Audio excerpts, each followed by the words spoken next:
There are now 93 confirmed coronavirus cases in Singapore, with 2 new cases confirmed. The 2 new cases have no known links to existing clusters or previous cases, but contact tracing is underway.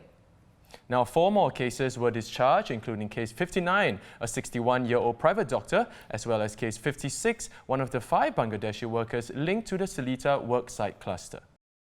Meanwhile, it was reported yesterday that action has been taken against 3 Chinese nationals here as the authorities seek to crack down on behavior that might jeopardize the fight against infections. The authorities said all 3 breached the protocol put in place to contain the spread of the virus.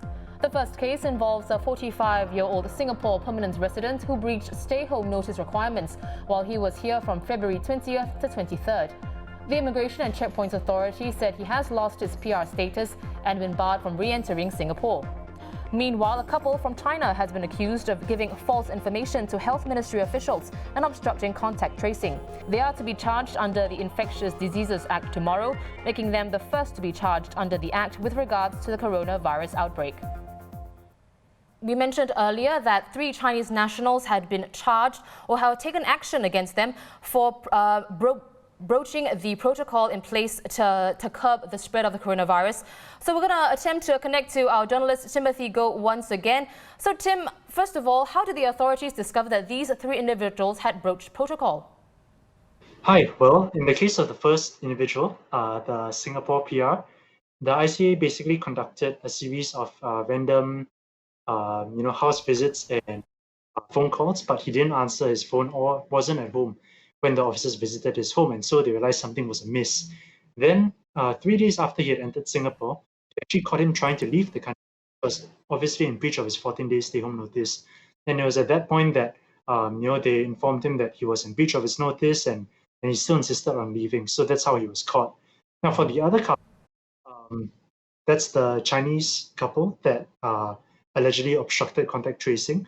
For this pair, the details are kind of scant. What we do know, investigations were carried out, and typically these are done with the aid of the Singapore Police Force. So sometimes go back for repeated questioning and try and work things out from there. So I guess more details will emerge.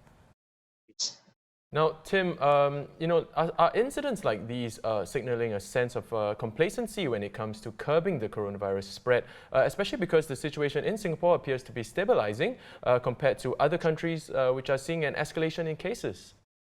Yes, that's an excellent question.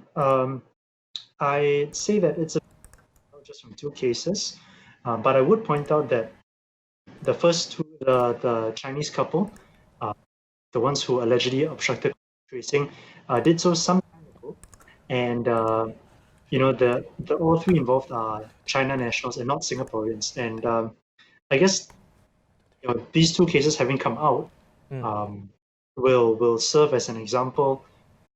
Might consider doing the same thing that our authorities mean.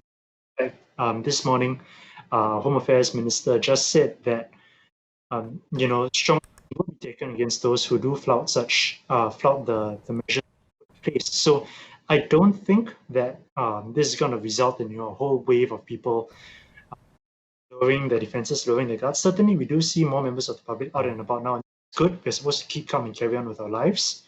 But I don't think it's headed in the direction of complacency just yet. Right. Well, thank you so much for your time, Tim. That was journalist Timothy Goh with an update on the outbreak here. And you can, of course, read more at straitstimes.com.